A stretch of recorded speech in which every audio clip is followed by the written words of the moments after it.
If this is your first time at my channel, please like, subscribe, comment down below things we should talk about, things we shouldn't talk about. Let's just go ahead and get into some things. So let's get into this video today. Alright, so this video today is going to be about a story that is kind of sensitive, but you know what? I'm going to keep my cool.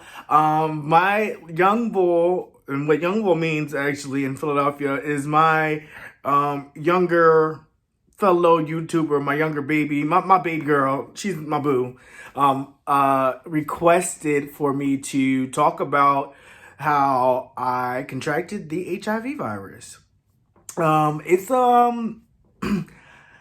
I used to be very emotional about telling this story. I'm not emotional anymore. I mean, well, I don't even know if I used to be emotional about telling the story, because I'm not really emotional when it comes to it, because ultimately I feel like I made my bed, so I have to lay in it. So I do not actually get as sensitive or emotional or whatever you as some people would think. But so let's go ahead and recount this story, sis. Okay, so basically, let's start out by saying I was a person that always wanted to be loved. I used to just, I love love. You know what I'm saying? So what I would do a lot of the times is that I would give my body to the wrong person. And I would just sleep with the wrong people, to be honest. And most of the time it will be protected. But for the time that this had happened, I was very naive. You know what I'm saying? And when you're a person full of love and wants to give love and get love, that is definitely a good thing at fault, or a blessing and a curse at the same time. So basically, I was chilling down to 60th Street at the Speakeasy back in the day. For all you young people, if you don't know what a Speakeasy is, it's basically an after-hour spot that is not technically legal like a bar, but when the bar is closed, you go to the Speakeasy, you still get your drinks, still do your thing, whatever. And so I used to do that back in the day a lot. At that time, I was about 22, 23 years old. Well, 22 probably going on 23. Yeah, 22 going on 23. And, I was down to the Speakeasy and, having a good time. Back then I did abuse alcohol a lot. Okay, let me just tell you, me and my homegirl Snoop, we was drinking motherfuckers, bitch. Okay, let me tell you something. We would drink you under you, your auntie, your grandpop, your uncle, your mama, whoever down under a bridge, bitch. Like we used to drink so hard. So, I went there and we was getting fucked up. It was an African guy's speakeasy. His name was Innocent. I loved Innocent. I had the biggest crush on him. He was so nice to me. He was so nice. That's why when they say Africans don't like gay people or something like that, I only speak Innocent, he liked me and I loved him. He was so nice. He was so cool. But anyway, back to the story at hand. So one night when I was at the Speakeasy, was a guy that I was talking to for about 2 months, okay? And we got to, we were texting every day and, talking every day, and he was showing interest in me. At the time, I was unemployed, and he was actually trying to help me get a job. Of course, I'm not going to disclose his name because I'm not going to put nobody's business out there, what have you.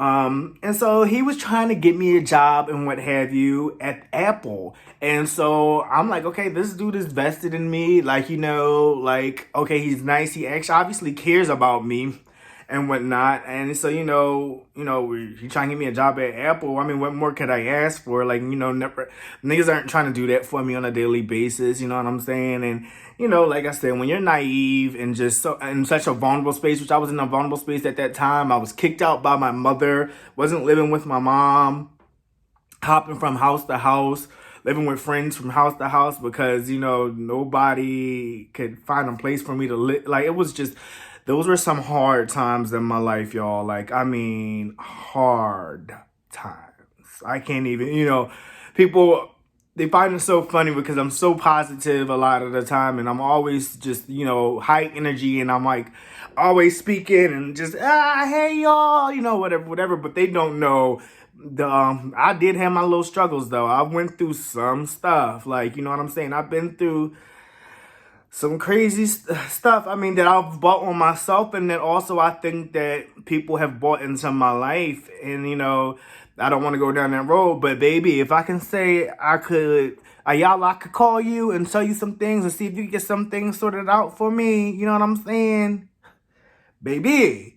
That's what I want to do. Y'all, where are you at? You know what I'm saying? Because we still have these problems till this day, I feel like, and I'm a bitch is about to be 30, but whatever.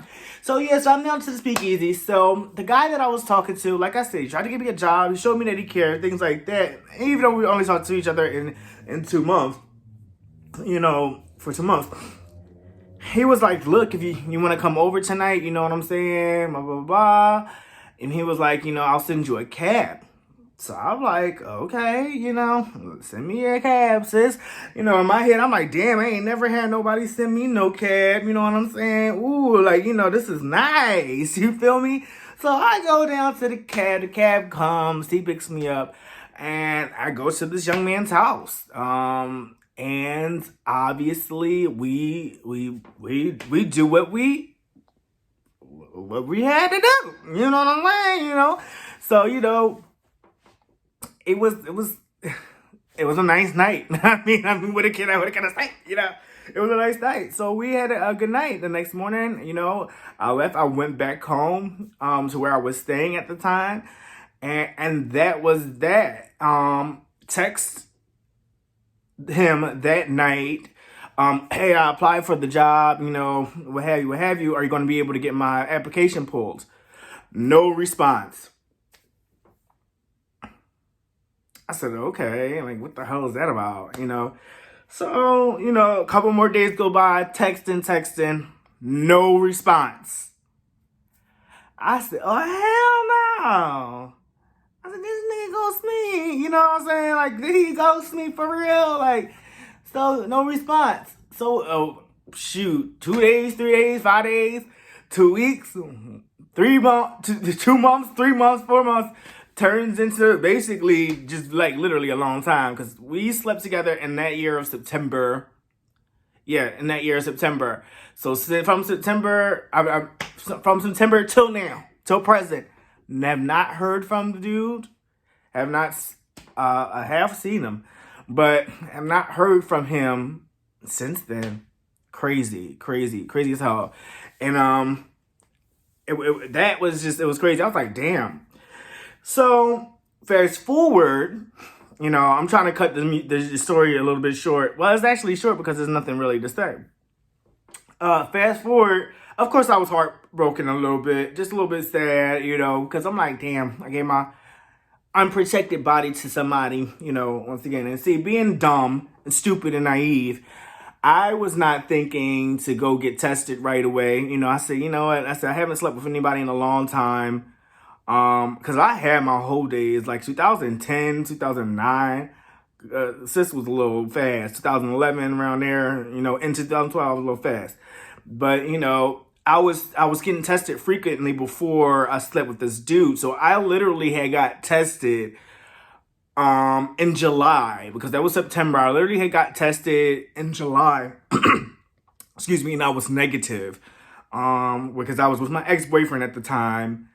And we had slept together, and baby, that was a rough relationship. So I used to get tested frequently because he had already, kind of burnt me before.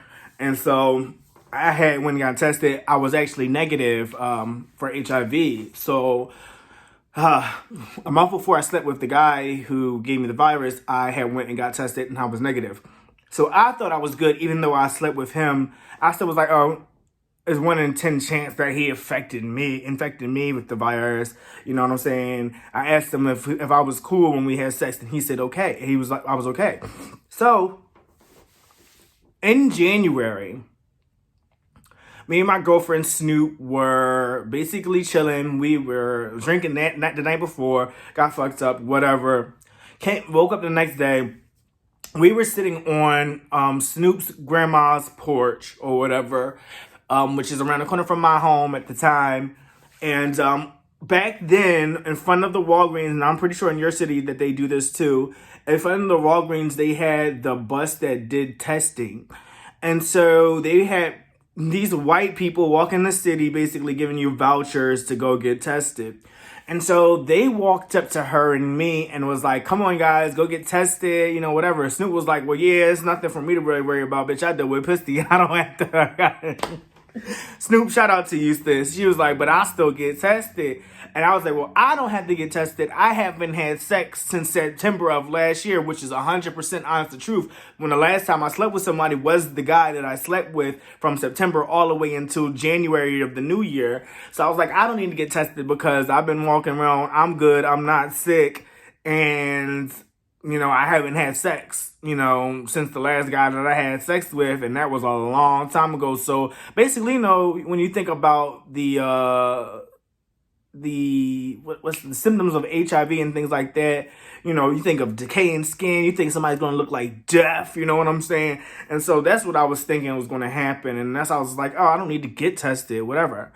So they were like, okay, well, if you don't want to get tested, but she does, we'll just go ahead and test her. So I was like, okay, but I'll walk you, sis, you know, Snoop, to the thing. So we walk up the street, I go with her. I'm getting a little angry. So I'll walk with her to the bus. And so she's went back to get tested, and they're looking at me and staring. Like, I mean, these people are staring at me. And that's why I said I think this was God that made me go get tested. So as I'm sitting there, they're like, "Well, you sure you don't want to get tested?" And I'm like, "I am sure. I haven't had sex in forever. I'm good. I know I'm good." And these niggas start cheering for me. I said, oh, that's that white people shit. That's that white people shit, y'all. I was just like, okay. They start literally clapping. They're like, come on, get tested, get tested, get tested. I said, all right. You know what I'm saying? I felt a little bit intimidated. You know what I'm saying? So I'm like, okay, I'll go get tested, goddamn. What the hell is wrong with y'all?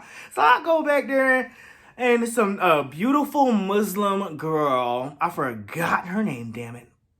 Damn, I forgot her name. But some beautiful girl, black girl. And she was like, okay. She was like, so, you know, I guess you do the procedures and the rounds of things. And then she's just like, you know, asking you the questions. If you're positive, are you going to be in danger to yourself? If y'all have watched Dear White People, that scene where Lionel and... Whoa, what was that guy's name? I forgot what his name was. But Lionel and the gay guy who was doing the test on him, it was basically just like that. You know, are you going to be in danger to yourself? Things like that, you know, whatever. So the baby, damn, shit, did they prick my finger or did they mouth swap me? Whatever they did, okay. I'm just sitting there. She's just having conversations with me. She was like, yeah, stuff, blah, blah, blah. I said, yeah, but I haven't had sex since forever. I said, there's no way that this test can be, you know, positive, you know, what have you. So she was like, all right. You know, she swabs my mouth, puts it in the thing or whatever. Well, pricks my finger. I cannot remember if it was a prick or whatever. And so we're just waiting. You know, she's making small talk. And I'm just like, yeah, girl, you know, whatever. You know, I'm pretty much safe for the most part, you know, what have you. So she was like, okay, well, the test is here. She said, you are negative for hepatitis C.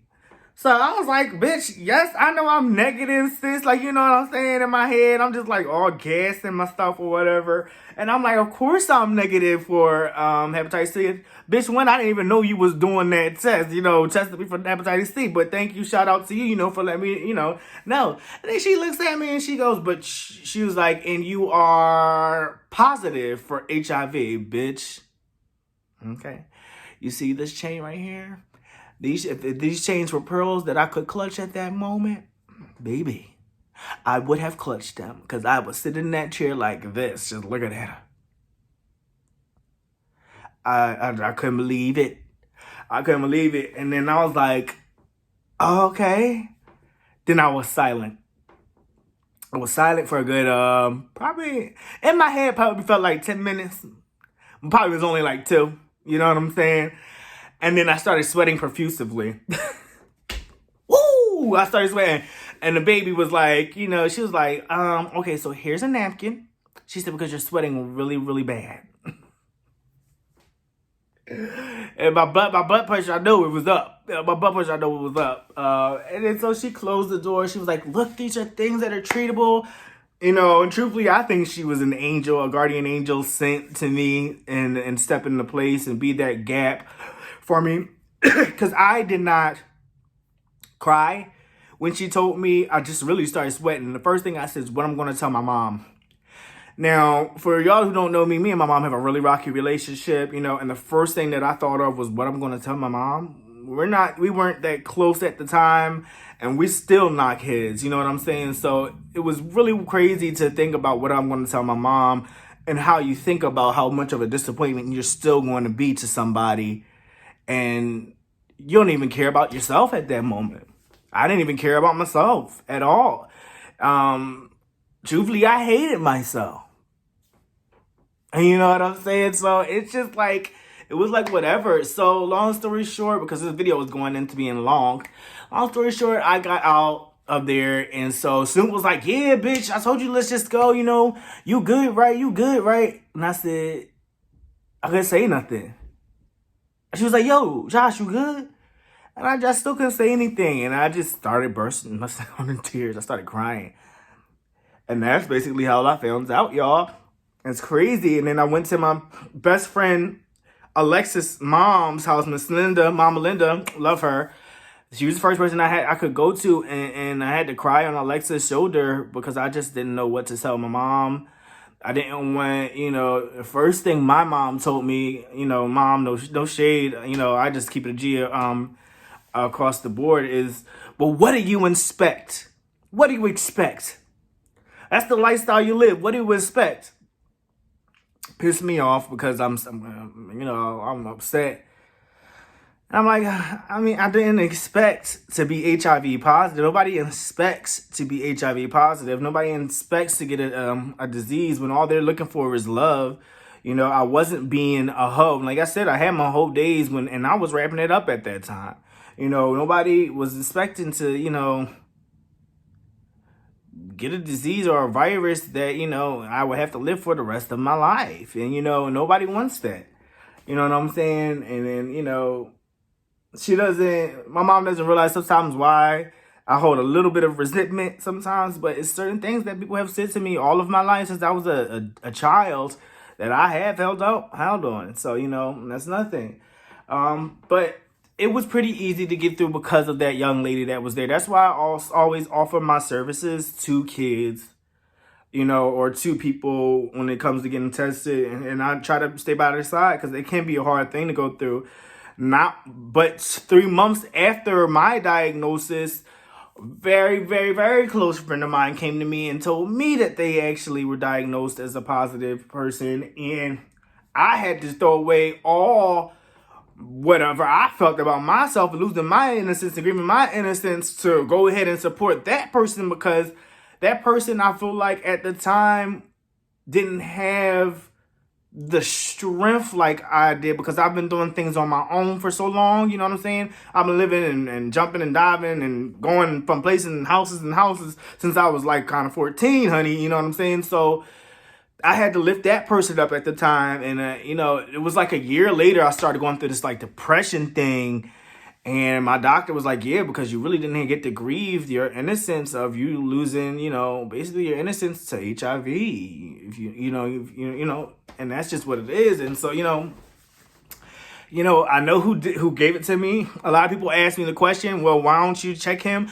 Because I made my bed and I had to lie in it. Because there's 2 people who consensually had sex, and I consensually had sex without a condom. And I know that he can get locked up, or, you know, it's a thing where the person can get prosecuted, you know, if they don't disclose to their partner. But my thing was, I can't blame him for something that I went into consensually. Just couldn't do it, y'all. You know, and I saw him at a pride parade. Then it got back to me later on down the years. My best friend at the time, my best friend's boyfriend's friend told my best friend's boyfriend that the same exact guy who I slept with at the same damn time infected him with the virus and ghosted him. And that's how it's funny when you think about full circle and things do come to the light. Like, that shit came, and who would have known? I mean, Philly is small, but who would have known that it would have came back to my now best friend's boyfriend, and his boyfriend was like, look, I got to tell you something about a certain situation. Like, you know, and then my best friend told me, and they were like, I just wanted you to know that this nigga was not, you weren't the only one. Crazy. But guys, if you have any more questions or anything like that, please hit me up in my inbox, well, my comments, or, you know, on Instagram or whatever. You know, remember, everything is Spilling Tea with JB on all platforms. So, any questions, anything that you want to talk about? If you want to go get tested, once again, like I said, reach out to me. Let me know if you're in the Philadelphia area. If you want to consult with me about before you go and get tested because you're scared, if you want to consult with me after you get tested because you need the support system, just let me know. You know, hit me up. HIV is treatable, and you can have a long, sustaining, healthy life. Okay. My life is pretty good so far. You know, you have your ups and downs as humans. I'm a realist. I'm going to be honest. You know what I'm saying? You have your ups and downs, whatever. When I went to the doctor, though, I kind of skipped over that. My viral loads were so low, they had to do a confirmation test on me to make sure I even had it.